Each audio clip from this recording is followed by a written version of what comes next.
Hello, and welcome to FirstEnergy Corp's fourth quarter 2025 earnings call.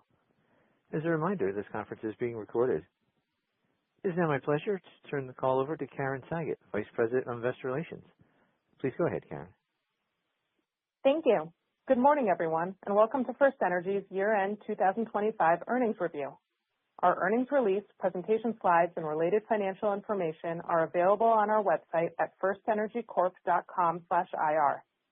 Today's discussion will include the use of non-GAAP financial measures and forward-looking statements, which are subject to risks and uncertainties. Factors discussed in our earnings news release, during today's conference call, and in our SEC filings could cause our actual results to differ materially from these forward-looking statements. The appendix of today's presentation includes supplemental information along with the reconciliation of non-GAAP financial measures. Please read our cautionary statement and discussion of non-GAAP financial measures on slides 2 and 3 of the presentation. Our Chairman, President, and Chief Executive Officer, Brian Tierney, will lead our call today. He is joined by Jon Taylor, our Senior Vice President and Chief Financial Officer. Now it's my pleasure to turn the call over to Brian. Thank you, Karen. Good morning, everyone. Thank you for joining us today and for your interest in FirstEnergy. 2025 was a transformative year for our company. We executed on our plan, achieved several important milestones, and positioned FirstEnergy for long-term success in one of the most dynamic periods in our industry's history. We delivered strong financial results across all of our key metrics. We advanced key regulatory strategies in Ohio, and we reinforced our foundation for sustainable financial growth, resulting in a positive ratings action at S&P. In addition, we are announcing a $36 billion 5-year capital investment program focused on improving customer reliability and grid resiliency. This positions the company to deliver a core earnings per share compounded annual growth rate near the top end of 6 to 8% from 2026 to 2030. We are also pursuing significant incremental investment opportunities over the planning horizon. These include new generation investments that will provide meaningful benefits to customers in West Virginia and additional regional transmission investments that are critical to maintaining grid stability. Today, we are reporting 2025 GAAP earnings of $1.77 per share compared to $1.70 per share in 2024. Core earnings were $2.55 per share at the top end of our revised and increased guidance range for the year, and an increase of 7.6% compared to 2024. We deployed $5.6 billion in customer-focused capital investments in 2025, an increase of nearly 25% versus last year and approximately 12% higher than our original plan for the year. Our distribution reliability metrics improved 10% across the system compared to 2024.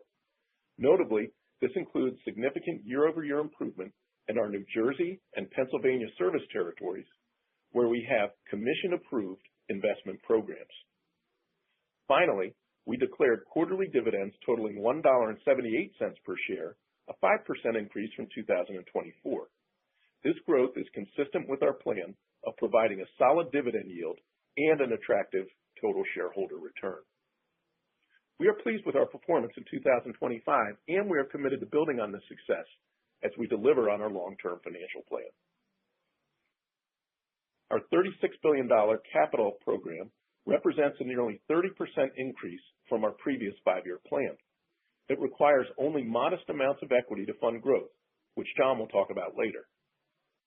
This capital program was designed through a coordinated approach that aligns enterprise strategy with insights from our 5 business units. It addresses state-mandated policies and local needs, and it reflects our commitment to affordability while meeting customer expectations for reliable service. The updated plan includes $19 billion of total transmission investments across our standalone transmission and integrated segments, a 35% increase from our previous plan. Company-wide, we expect our updated investment plan to translate into 10% rate-based growth over the planning period. Our strategy, focused on prioritizing investments for our customers and supported by constructive regulatory jurisdictions, positions us well to deliver a core earnings CAGR near the top end of 6 to 8% through 2030. Turning to slide 7, we see opportunities for incremental investments that will further support our customers in the region. This includes our planned generation investment in West Virginia. Last week, we filed our request for the 1.2 gigawatt combined cycle natural gas generating facility, which will be located in Maysville, West Virginia. We ran the build-own-transfer RFP and considered that option against our self-build engineering, procurement, and construction plan. From that analysis, we determined using an EPC approach is the most prudent and cost-effective solution for our West Virginia customers. We anticipate receiving approval in the second half of the year, and we expect the new facility to be operational in 2031. Once approved by the West Virginia Public Service Commission, we will include this $2.5 billion investment in our financial plan. This will increase our consolidated rate base CAGR from 10 to 11%. When we announced this investment last November, Governor Morrisey challenged us to do more. I accept that challenge, and with approval of this project, we will seek to add additional generation in the state to support growing data center activity. Moving to slide 8, we also see incremental opportunities in our transmission business. Our transmission operations are among the largest in PJM and encompass critical interconnections with strategic high voltage corridors and will require ongoing investment to support load growth. We began our transmission investment program in 2014. Over the last 12 years, we've deployed $17 billion to replace aging equipment and upgrade the health of the system. This work has addressed about 1/3 of our transmission lines and major substation assets. Substantial investment will be required as approximately 70% of the lines and 30% of substation assets are expected to reach end of life over the next decade. Additionally, we have an ongoing opportunity for growth associated with the regulatory required projects, such as investments awarded to FirstEnergy as part of the most recent PJM open window process. Since 2022, our standalone transmission and integrated segments have been awarded approximately $5 billion in competitive transmission projects. Our ideally situated transmission system and our transmission planning expertise position us to continue our success with the competitive open window process. We expect the upcoming 2026 open window solicitation will be similar in scope and scale to what we have seen in the past years. We expect the PJM board to vote and approve the next round of projects in the first quarter of 2027. At that time, we will update our investment plan to include any awards. Turning to slide 9. As we make the necessary investments in a reliable and resilient grid that drives economic growth for our communities, we are actively addressing affordability. On average, we control just 32% of the total customer electric bill in our deregulated states. The generation component represents about 60% of the total bill. Across these states, our customer bills are approximately 20% below the in-state peer average and remain at or below 2.5% of our customers' share of wallet. In fact, with our capital plan, by the time we get to 2030, our bills are expected to remain below the current rates of our in-state peers. We're proud of the value we provide, and affordability is top of mind. We're committed to doing what we can to manage customer bill impacts. This includes continued discipline and controllable costs, which is reflected in our baseline O&M savings of 15%, or over $200 million since 2022. We're also working with state regulators and leaders to identify opportunities to mitigate bill increases. We are advocating for initiatives to ensure generation supply better aligns with customer demand, and we're reviewing all programs that can provide relief to customers. In Ohio, a recent legislative change reduces property tax assessments for our utilities by about $100 million in 2027, which will have a positive impact on customer bills in our upcoming 3-year rate plan. As we make critical investments to provide reliable and resilient service, we are committed to ensuring our rates remain affordable. I am confident in our plan, our management team, and our ability to deliver on our commitments. Our execution in 2025 was strong, and we are focused on continuing that momentum. Now, I'll turn the call over to John. Thanks, Brian, and good morning, everyone. Today, I will review our financial accomplishments and results for 2025 and plan regulatory proceedings for 2026, but spend most of my time reviewing the expectations and key assumptions in our 5-year plan. As Brian mentioned, 2025 was a very important and successful year for FirstEnergy, where we delivered on key financial metrics, including core EPS, base O&M, capital investments, and cash from operations. You can review more details about our results, including reconciliations for core earnings and business segment drivers, in the strategic and financial highlights presentation that was posted to our IR website yesterday afternoon. Core earnings for the year came in at $2.55 per share, which is close to 8% above our 2024 results and 2% above our original guidance midpoint of $2.50 per share. This was largely driven by new base rates and formula rate investments, residential customer demand that was 3% above 2024 levels, and strong financial discipline in our operating expenses that allowed us to execute on significant additional maintenance work that was originally scheduled for future years.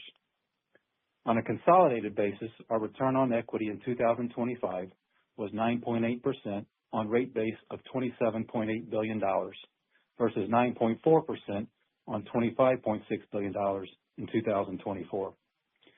Investments were $5.6 billion for the year, which are 25% above 2024 levels and 12% above plan.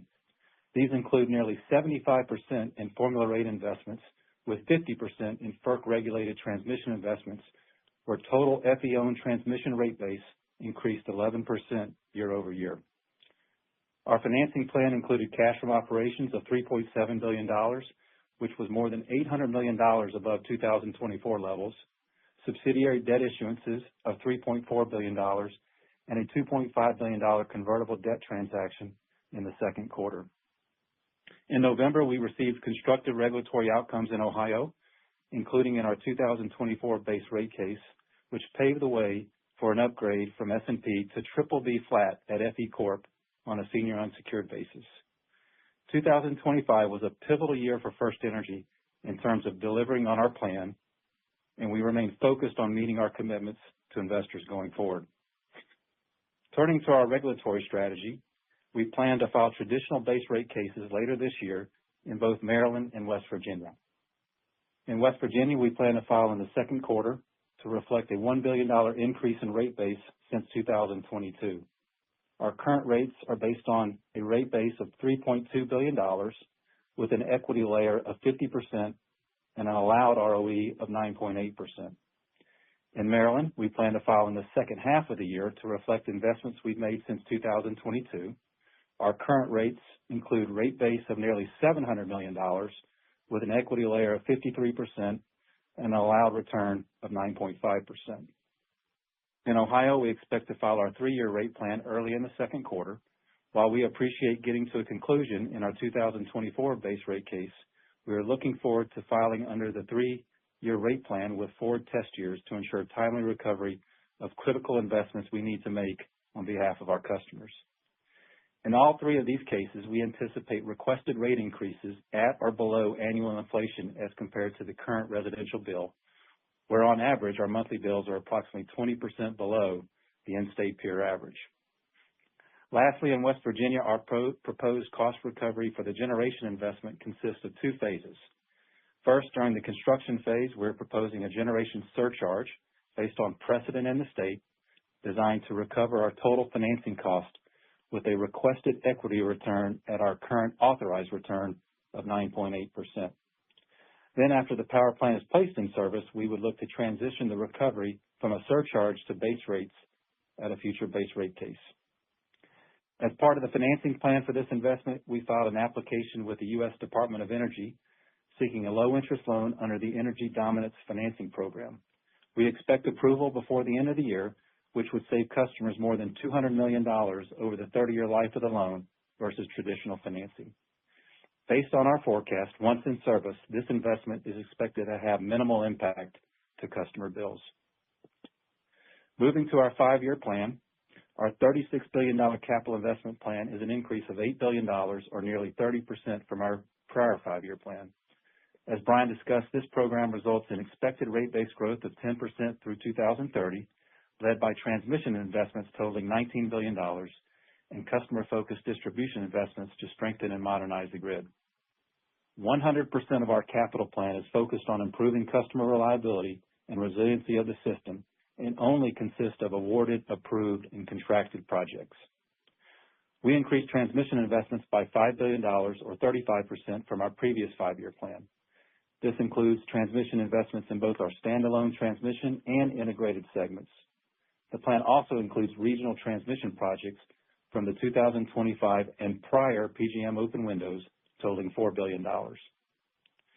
Total distribution investments in our distribution and integrated segments are increasing 25%, or $3 billion from the prior plan. This largely reflects increases for reliability investments and core infrastructure upgrades, with the largest increase in Pennsylvania, where we are accelerating investments under the LTIP program and are recovered through the existing distribution system improvement surcharge. This investment plan includes targeted customer benefits both on the transmission and distribution systems and excludes the significant incremental investments we're planning in West Virginia and additional upside in transmission. Moving to core earnings, we are well positioned to deliver compounded annual earnings growth near the top end of our 6 to 8% growth rate from 26 to 2030. This sustainable long-term growth starts with our $36 billion capital investment plan, with 75% in formula rate programs and 10% rate-based growth, targeting a consolidated ROE of 9.5% to 10% through the planning period. Our load forecast includes active and contracted customers, resulting in 2% customer demand growth, which is largely driven by a 5% increase from industrials that typically are on a demand-based, not volume-based charge. As our data center pipeline becomes contracted, this will be incremental to this forecast both from a customer demand and capital investment perspective. As we've demonstrated in the past, our plan includes financial discipline with our base O&M expenses, with modest increases of 1 to 1.5% per year. Operating expenses will continue to be a focus of the management team as we look to deploy technology, artificial intelligence, and continuous improvement initiatives to further help offset planned increases. Finally, our financing plan targets strong investment-grade credit metrics through cash from operations, long-term debt issuances, and modest levels of equity or equity-like securities that we have discussed previously. Our cash from operations funds 65% of our total investment plan and includes a modest impact from expected deductions from tax repairs on the corporate alternative minimum tax. Because of our tax position, including existing AMT deductions, the expected impact of tax repairs on cash flow is less than 2% and does not change our overall plan.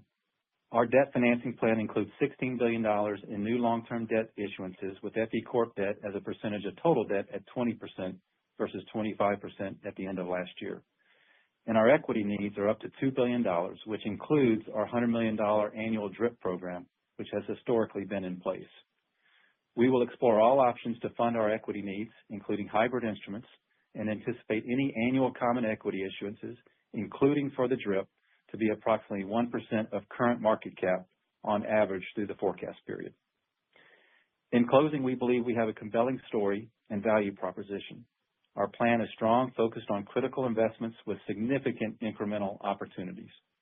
We have a proven track record of executing on regulatory strategies that are focused on the customer and provide solid returns to our investors. And we have demonstrated our ability to be disciplined with our cost structure, not only to minimize regulatory lag, but to provide benefits to customers. We believe we provide a compelling low-risk value proposition to investors with a total shareholder return opportunity of approximately 12% with upside potential. We are committed to meeting our commitments for our customers, our communities, and our investors, and are excited about the future. Thank you for your time. Now let's open the call to Q&A. Thank you. We'll now be conducting a question and answer session. We ask you please limit yourself to one question and one follow-up to allow as many as possible to ask questions. If you'd like to ask a question at this time, you may press star 1 on your telephone keypad, and a confirmation tone will indicate your line is in the question queue. You may press star 2 if you'd like to remove your question from the queue. For participants using speaker equipment, it may be necessary to pick up your handset before pressing the star keys. Thank you. And our first question comes from the line of Nick Campanella with Barclays. Please proceed with your questions. Hey, good morning. Thanks for all the updates. Good morning, Nick.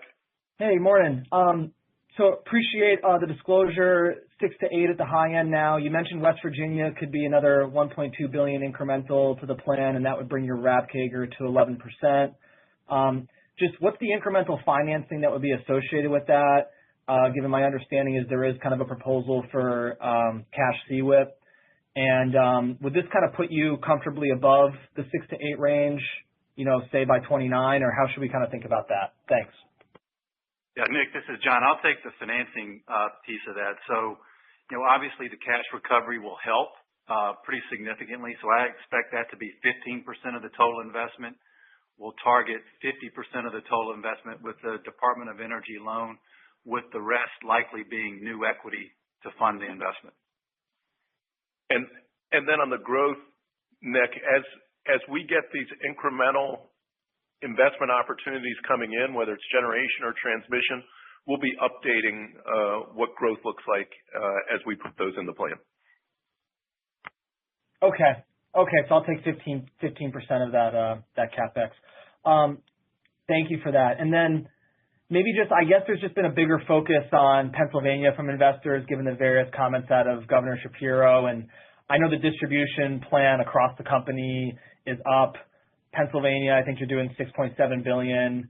I also understand your rates are below average there, but just how is the increased CapEx impacting your earned returns in the state, just relative to that 10 that you show on the slides? And when do you think you're going to be going back in for a case there? Thanks.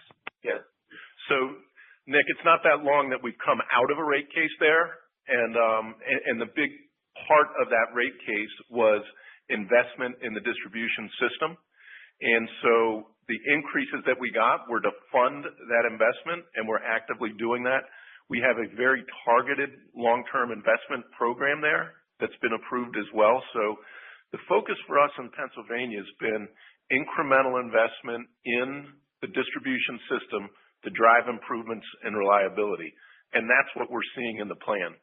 So that's what our focus has been. We're going to go in when we need to again to reflect that increased rate base that we've been adding to since the last rate case. But the focus in both Pennsylvania and New Jersey has always been, we want to see the investment coming from the company in those states to drive reliability, and that's what we're doing. And that does leave us in a position where we have to keep going in for rate cases to update the rate base and our cost structure as well. But, whether it's in Pennsylvania, New Jersey, all of our states, we're keenly focused on affordability, and that has us focusing on things like our own O&M and then other bills, charges. We mentioned taxes in Ohio coming down that are flowing through the rates, but investment and affordability are the things that are top of mind for us in Pennsylvania and our other states. Yeah, Nick, and I would just add on that roughly 45% of the investment that we're making in Pennsylvania is under the LTIP program, which is recovered through the DIS surcharge. So that provides for, interim recovery of our investments and really helps us kind of with base rate case planning and that type of thing. Thanks for all the thoughts. Thanks, Nick. The next question comes from the line of Shar Pourreza with Wells Fargo. Please proceed with your question. Hey, guys. Good morning. Good morning, Shar. Morning. Brian, I just want to make sure we have the numbers correct here. So the CapEx numbers were obviously healthy. The rate base growth is likely a little bit closer to 10.4%, right? Just as you're adding West Virginia, remind us, does that sort of get you to closer to 11.4%? Because I know we're getting quoted on 11%, but I think West Virginia is probably 100 basis points accretive to that. And then how do we sort of think about the delta between 11.4% when you add West Virginia in it and your EPS growth where you're already at the higher end? So I guess another way to ask it is, what is the amount of lag between rate-based growth and the newly guided, let's just say 11.4% rate-based growth when you add West Virginia in there? Yeah. So, Nick, as we're looking at this, we're trying to give transparency and insight into what's in the plan today and then what are the things that could be added to the plan and what those additions would look like. Your math is about right on the 10.4 to 11.4. And we've always said we'll update the CapEx plan, we'll update earnings as things like an incremental transmission comes in. But what we're not going to do is put things in there that are speculative and not approved yet, and then have to take them out of the plan. So our idea is, here's what the plan is today, here's what the incremental could be, and if we need to change what the earnings growth rate is as we add things to the plan, we'll do that at that time. Got it. Okay, thanks for clarifying that, because I know, Brian, there's a lot of confusion out there with 10% versus 10.4, and there's a big difference between 10% and 10.4. And then just lastly on West Virginia, can you just expand on the incremental opportunities post the current project? So what's the potential timing there, the turbine supplies, where the DC conversations, et cetera? Thanks. Yeah, thanks for that, Shar. So as we look at our states and we look at states that are wanting us to invest in regulated generation, West Virginia stands at the top of that. I mentioned the governor's challenge to us to do more. He has a 50 gigawatts by 2050 goal that he is searching for. And if we get constructive regulatory approval here, we're going to be going back into West Virginia and looking at ways that we can add another 1,200 megawatts, hopefully dedicate that to data center load, talking with hyperscalers, with developers about doing that. And the relationships that we're beginning now with suppliers like Siemens on the turbine side, in terms of what we're doing with the first EPC that we're going forward, we'll leverage those relationships going forward for the incremental build. But when we look at our universe of opportunity to invest in generation, West Virginia said to us, we're open for business, want you to invest here. And as a regulated, fully integrated utility there, looking to drive economic development, we want to be a key part of that for our customers and the state of West Virginia. Got it. Appreciate it. Thank you, guys. Thanks, John.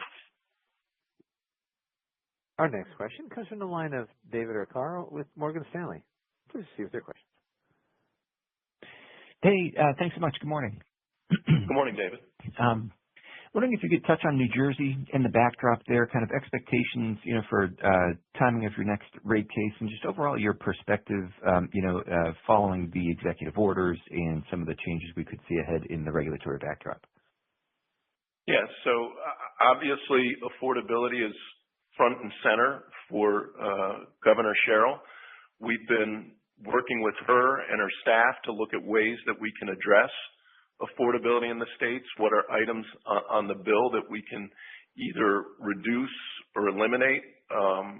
But again, when we were in our last rate case there, the real focus of that was the worst performing circuits that we had. And the big point of that rate case was, are we going to make the incremental investment to drive increased reliability in those circuits? We've been doing that since the last rate case, and we're seeing related improvement in reliability there, which is what New Jersey wanted from that case. So we're going to continue with that activity. We're going to work constructively with the governor and her staff, with the BPU and others to address affordability. But ultimately, we'll have to go back in for another rate case to keep that investment coming. Our rates in New Jersey are significantly below our in-state peers. And even with the investment that we have planned there, we anticipate to still be below our in-state peers, but we have to improve reliability. We're singularly focused on that and affordability at the same time. So we're going to work constructively with everyone to time a next rate case and try and maintain that affordability as well. Got it. Okay, thanks. That's helpful. And then could you touch on the outlook that's embedded in your plan for ROEs? I guess it looks like you're assuming basically flattish, kind of holding ROEs steady throughout the plan. I wanted to confirm that if you're around a 9.8 now and you're planning on just holding that essentially between 9.5 and 10 going forward. I guess Could you touch on kind of the key levers there, key moving pieces as you're sketching out the outlook for earned ROEs? Yes, so thank you for that, David. We're continuing to be in that target in that 9.5 to 10% range. Our goal is to be as close to our authorized returns as possible.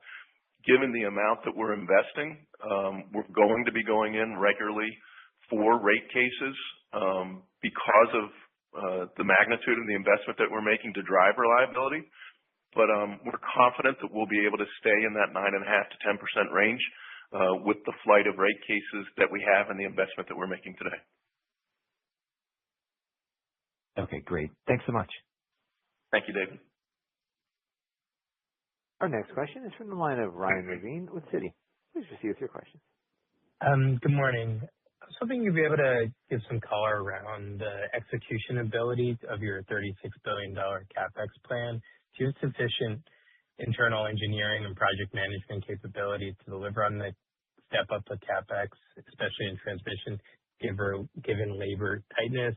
And how are you seeing in-house versus contractor labor relations to be able to deliver on this? Yeah, so thank you for the question, Ryan. We're very confident in our ability to deliver against the plan, especially the transmission side of it. We're having considerable growth. We've been investing in that side of the business significantly since 2014. We have the relationships with contractors, labor, suppliers to allow us to do that, and we're ramping up those relationships as our investment is ramping up. But project management, discipline, supplier relationships, all those things are key to us executing against our plan. And Mark Merzinski and his team on the transmission side are laser-like focused on our ability to deliver, and things are going according to plan there. So it's a heavy lift, no doubt, but we have the expertise and relationships to deliver. So we're very confident in our ability to make it happen. On that front, are there certain aspects that you're most constrained on, and are there any external markers that we could track the progress around the execution? I don't think so. I mean, we're starting to see on the distribution side, we're starting to see the tightness in the supplier market is starting to ease. Suppliers are looking for people that they'll view as strategic partners, that they can look to be, delivering significant volumes of demand to them going forward. And we're obviously going to be one of those players. We've done things like made orders out in time, things that are no regrets on the transmission and distribution side. And then we have Chris Beam, who's working very hard on the generation side, fostering relationships with Siemens as our OEM on the key components of the generation that we have. So it's tight out there. It's not as tight as it was during COVID, but we believe we have the relationships to get us through what we need to do to drive the growth that we have planned. Okay, and then one last unrelated question. How are you assessing the potential impacts from the Maryland Lower Bills Act and or similar affordability-driven legislation in that state? Yeah, so, we're seeing this across our system where people are very, very focused on affordability, and we are engaging all of our jurisdictions and legislatures in that discussion. We're well positioned relative to our peers on that. We talked about on the call that, our part of the bill in our deregulated states, it's only about 32% of the bill, with generation being about 60%. So there are some obvious places to focus on where the increases in the bill have come on, which is why we're supportive of extending the capacity auction caps. I think it would be beneficial to our customers to even lower those caps for existing generation, and we've been supportive of things like a second auction that would bring new generation to the fore, which is what's needed. So we've been focused on affordability on our cost structure and looking for ways to engage with all stakeholders to make sure that electricity is affordable to our customers going forward. Thank you. Thank you, Ryan. The next question is from the line of Steve Fleishman with Wolfe Research. Please proceed with your questions. Hey, good morning. Thanks for the update. Good morning, Steve. So just to follow up on the West Virginia, maybe just a little more specifics on what do they actually need to approve in this order? Just that the plan is needed and the cost levels and I guess the QIP rate making, are those the key items that need approval? Yeah, so it's a certificate. And then the exact timing to, like, any rough sense of when in the second half? Yeah, so what they're going to approve is a certificate of need and public necessity.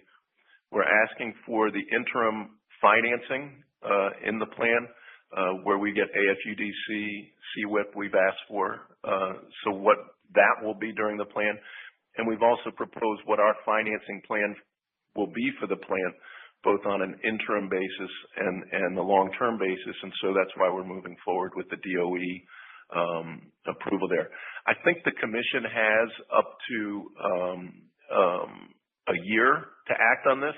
We've heard that they are interested in acting much quicker than that to get the plant online even sooner. And so we do anticipate that it will be, again, I can't be more specific than the second half. And we're expecting a procedural schedule on the filing within the next month. So I'd say West Virginia is fast-tracking the investment because they know how important it is to the economic development in the state. And I think you're seeing that everywhere from the governor's interest in making sure that the investment's made right down to the commission. I think they're going to do things right. I think they're going to make sure it's needed and dot their I's and cross their T's, but I think they're going to be moving with dispatch. Okay, great. That's helpful. Then one other question just on the equity plans. Any color on the $2 billion, up to $2 billion, kind of the timing of that? Is it kind of ratable over the period, roughly? Any color on that? Yeah, Steve, it's pretty much ratable over the 5-year period. Beginning in 26 with about 1% of our total market cap. And that includes the DRIP program that has been in place historically. But I would plan on pretty ratable issuances over the 5-year planning period. And again, that $2 billion includes potential equity-like securities. So we'll look at hybrids to kind of reduce the common equity issuance need, and we'll look at that over this year. Okay, great. Thank you. Thanks, Steve. Our next question comes from the line of Carly Davenport with Goldman Sachs. Please proceed with your questions. Hey, good morning. Thanks for taking the questions. Good morning, Carly. Morning. Maybe just on the transmission CapEx piece of the plan, can you just talk a little bit about what portion of the near-term spend, so say 26 to 28, is tied to projects with right-of-way or siting and permitting that are in advanced stages versus still in earlier stages? Yeah, so everything that we have that's in the plan, Carly, is either approved by a commission, doesn't need approval, or we have clear line of sight to permitting to getting it done. So if it's in the plan, there's very high confidence that all of the approvals necessary are either received or are in flight, and we anticipate getting them in the near term. So if there's a long putt on something or we don't have line of sight to that being in service in the dates that we're talking about, it's not in the plan. And we have a big enough portfolio of projects. So if something happens on one project in particular, we can advance another and do the like and have that flexibility over the planning period. But we're extremely confident in what's in the near-term part of that plan. And if we are still awaiting approvals or the like, what we talk about with the PJM open windows, then it's not in the plan yet. Great. Okay, that's clear. Thank you. And then just to follow up on the affordability questions, I know in the slides you had mentioned that you expect bills to remain below in-state peers throughout the planning period. Is there anything specific that you can provide on a sort of percent bill inflation target that you'd expect over the plan period? Yeah, we anticipate it to be below inflation. So we anticipate that the share of wallet and the like will stay the same. But our affordability position is really one of our strengths, and it's something we're going to focus on. People are always concerned about, oh, my bill's going up X percent. We're focused on making that as small as possible and keeping a very modest share of our customers' wallet as we go forward. And that ranges significantly from places where we have, wealthier customers to places where we have customers closer to or the mean average income. But we're very sensitive to that affordability and doing everything we can on our cost structure side and on the bill components that we're working with the various commissions on to make sure that the impact to customers is as low as possible, and certainly trying to keep that below inflation. Got it. Okay. Thank you so much for the color. Thanks, Carly. The next questions are from the line of Jeremy Tonet with J.P. Morgan. Please proceed with your questions. Hi, good morning. Good morning, Jeremy. Just wanted to, clarify real quick on the CCGT financing as far as the components there. There's 50% DOE loan, and then the remaining 50%. What are the components there? Yeah, so you're right. The loan, we would target 50% of the total investment value. And then if we get the approval of cash recovery during the construction phase, that would fund about 15% of the overall investment, and then the rest, which would be about 35%, would be new equity needs that we would have to put into the plan. Got it. Thank you for that. And then just want to pivot towards earned ROEs at this point. Just wondering, I guess, where you see the biggest gap versus allowed, and I guess, key focus going forward, which jurisdictions have, the earned returns below authorized. So it's all things you'd expect, Jeremy. The places where you see us going in for rate cases are the places where our investment has driven down the earned ROE, and that's why, clearly why we're going in.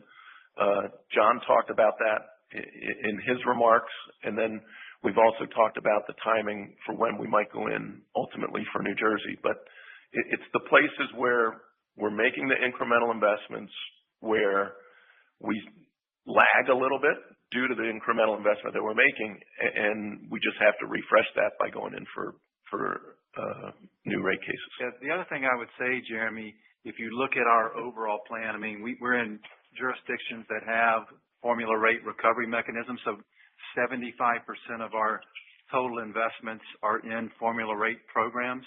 So if you think about the impact on growth with respect to those programs, it drives a healthy amount of the growth in the plan, with base rate cases being, less of a contributor in the overall scheme of things. So really most of the growth in the plan is driven by the formula rate investment programs, with a lesser extent from base rate cases. Got it. Thank you for that. And just a last quick one, if I could. There obviously continues to be a lot of focus on the PJM auction and how this might evolve in the future. Just wondering any thoughts you might share there in, FE's potential role, if regulated generation or otherwise, might, become something that FE would look at more in the future. So, Jeremy, it's still early days in the stakeholder process. I think it just began yesterday or the day before, continuing today. The stakeholder process in PJM is a really, really difficult one. But the key things that we're going to be focusing on is affordability for our customers. And so as you look at the key things that are going to play out in the stakeholder process, it's going to be how much generation are they looking for, what the timing's going to be, how it's going to be paid for, and who's going to bear the cost, like all the basic things that you would look for. So we are involved in the stakeholder process. We're going to continue to be involved, and first and foremost, we're going to be looking out for affordability for our customers as we work our way through that. In terms of FirstEnergy and our interest in regulated generation, you know, look at our states, and you have states where Ohio just passed legislation saying that the utility can't own regulated generation. And then I think it would be difficult for us to in places like New Jersey and Maryland. So that really leaves us then with West Virginia, where we've told you what our plans are. We want to get this one approved. And then if West Virginia would like, we're interested in investing incrementally more in that state. And that leaves you with Pennsylvania. And again, we don't have a path to seeing regulated generation in that state yet. But if they'd like us to consider it, we'd be willing to look at it. But our clearest path to helping with that issue is, one, what we're doing in West Virginia, and then two, what we're doing in the stakeholder process at PJM. Got it. That's helpful. I'll leave it there. Thanks. Thanks, Jeremy. The next question is from the line of Paul Patterson with Glenrock Associates. Please proceed with your questions. Hey, good morning. Morning, Paul. Just on the transmission, when I look at slide 7, how much of this, I guess, is demand driven? I mean, is that part of the 20%, or is this really pretty much just replacing the aging issue, the sort of the reliability issue? And also, just in respect to New Jersey, is the offshore wind thing still going on there? Is that still part of the plan, that tri-collector project and stuff, or how should we think of that? Let me start with that last part. We're working with New Jersey and PJM to modify what portions of that plan are no regrets and will be beneficial to New Jersey and PJM even without the offshore wind component of that. So we are working to make those modifications that are agreeable to both New Jersey and PJM to make sure that we're investing in what they want us to invest in, and it's no regrets regardless of the offshore wind. So that's in process as we speak. If you look at the rest of the transmission, a lot of it is demand driven, but a lot of it's aging infrastructure as well. So if you look at the $5 billion that we've gotten from the open window process since 2022, I'd say that's all demand driven. And so that's what are data centers doing, what's happening with just demand across the PJM system, and they're responding to that. And that's, clearly $5 billion of what's in the plan that we've been awarded. And then if you look at the rest of what we're doing, we've made significant investments since 2014, but have only addressed about 30% of the system, and about 60 to 70% of the system is going to have the end of its useful life in the next 10 years. And so that's a huge amount of what we're spending on the transmission investment. And those are things that we have to do for reliability, we have to do for economic development, and don't require a lot of incremental approvals for us to make those investments. Yeah, Paul, the other thing I would add is if you look at our data center pipeline, if you look at the 13 gigawatts that we have in the pipeline through 2035, obviously that's not in our plan today, but each gigawatt that's added to the contracted or active demand would probably drive $250 million or so of incremental capital investments on the transmission system. Okay, and just in terms of the cost allocation, when that, I guess that's determined basically by retail jurisdictions, should we think of a lot of this capex being absorbed by the new demand, by the new data center demand growth, or how should we think about the breakdown of, roughly speaking? Obviously, it's kind of early, but do you follow what I'm saying in terms of how people should sort of think about that? I do, Paul. So anything that is directly for that specific customer is being borne by the customer. The regional upgrades are being handled the way PJM handle those with generally the region that's benefiting from the investment is paying for the investment. So it's a traditional PJM user pays, the benefit owner pays most of the cost of what's happening on a regional basis. Okay. And then just in terms of the generation proposals that you guys have been making for a couple of years now, how would you characterize the overall reception? Because, you know, it's changing how things are currently, this auction and what have you. I mean, do you get a feeling that there's some momentum here in terms of your discussions with regulators in the service territories about you know, just opening this thing up and just not relying completely on the capacity auction? And when do you think we might see some action, some tangible action in terms of maybe making some moves on this, which would lower rates, potentially not your rate, you know, not what you technically control, but would lower the wholesale price of power potentially? Yeah. So let me talk about that in regards to West Virginia in particular. I've been doing this a long time, and I've never had in my career a meeting or an announcement like what we had in November in West Virginia. The overall reception was overwhelmingly positive, from the governor to legislators to employees to unions to executive members of the executive branch in West Virginia, just overwhelmingly positive. And so I would just say that in the 5 states that we're in terms of addressing resource adequacy and the generation issues, West Virginia is, given their integrated nature, is very, very well positioned to address it from an economic standpoint and very welcoming to the investment. And that's why when we look at how we can help with economic development and resource adequacy, West Virginia is the place where first and foremost we have an opportunity to do that. And that's why we've filed for the first unit that we're talking about putting in there. And that's why we would strongly consider and look forward to applying for a second unit and maybe a third and maybe a fourth if things continue the way they are in West Virginia. Okay, but the other areas, it's still up in the air? I mean, you know the issues, Paul. I mean, states are deregulated. They thought the market would provide for it. The market isn't providing for it. It's tough. And that's why we find ourselves in this difficult PJM stakeholder process. But the issues are going to come down to how much do you want, when do you want it, and who's going to pay for it. And our main interest there is making sure there's enough generation so the lights stay on and making sure it's affordable to our customers. Okay, great. Thanks so much.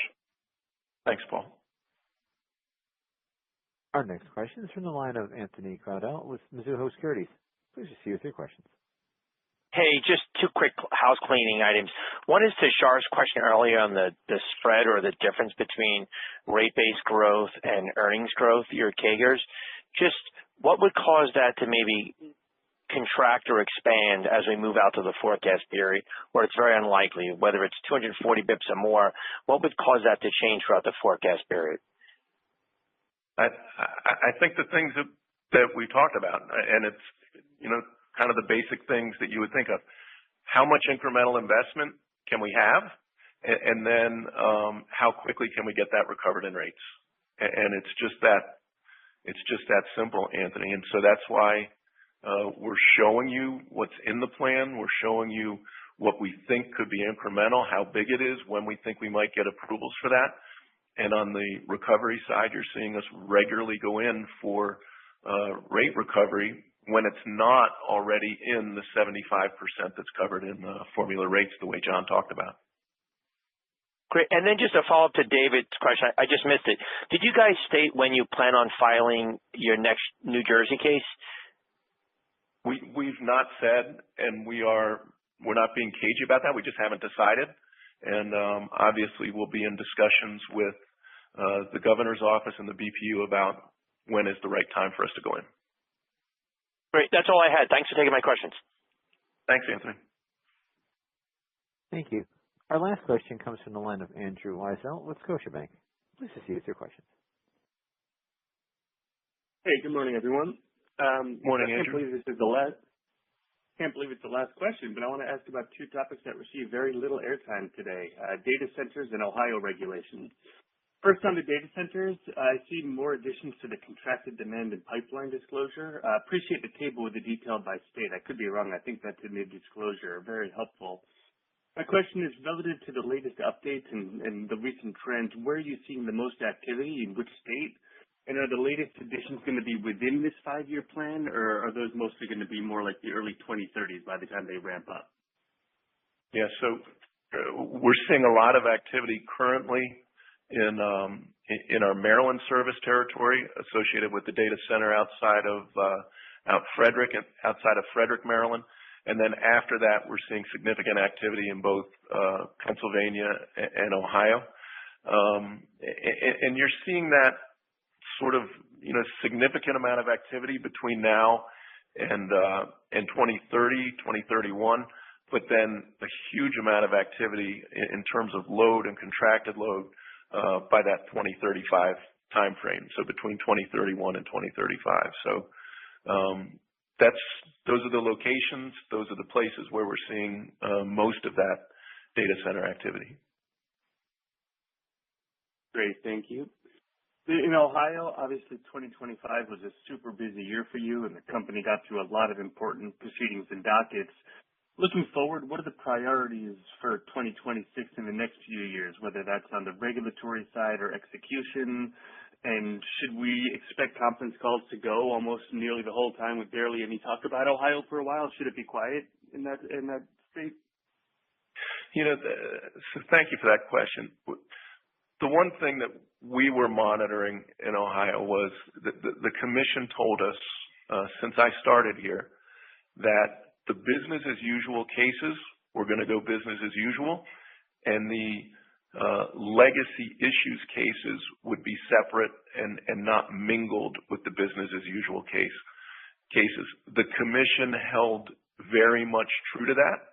And so we were thrilled to be able to get what we think was a constructive order in the base rate case. In the punishment phases, there was a significant penalty that was paid there, and we're happy to settle that and get all forms of appeal of that behind us and just move on from that. So what we see is business as usual going forward. In Ohio, with the legacy issues behind us, we'll be going in the near term for a 3-year rate case to get that moving forward and get us firmly footed in that new regulatory regime that the new legislation has. And, Ohio's always been very supportive of wires investment in the state that drive economic development and improved reliability. And we anticipate that will continue going forward. So it was a pivotal year for us, 2025, and we'll be right back in for the 3-year rate case and anticipate constructive dialogue with the commission and interveners and hope to be able to settle some issues going forward. But it's nice to have Ohio firmly focused on the future and the new regulatory regime and being a constructive standpoint that's been demonstrated with the company. And we hope Torrance and his team will keep that moving forward with the commission, staff, and all interveners. Thank you for the question, Andrew. Okay, good stuff. Thank you for the commentary. Thank you. Okay, that was the last question. I'd like to thank everyone for joining us today. We strengthened FirstEnergy in 2025 operationally, financially, and strategically. We enter 2026 with momentum, a clear business model, and a disciplined plan to work safely, improve reliability, maintain affordability, and deliver sustainable growth. We look forward to updating you on our progress as we go forward throughout the year. Thank you, everyone, and have a good day. Ladies and gentlemen, thank you for your participation. This does conclude today's teleconference. You may now disconnect your lines at this time and have a wonderful day.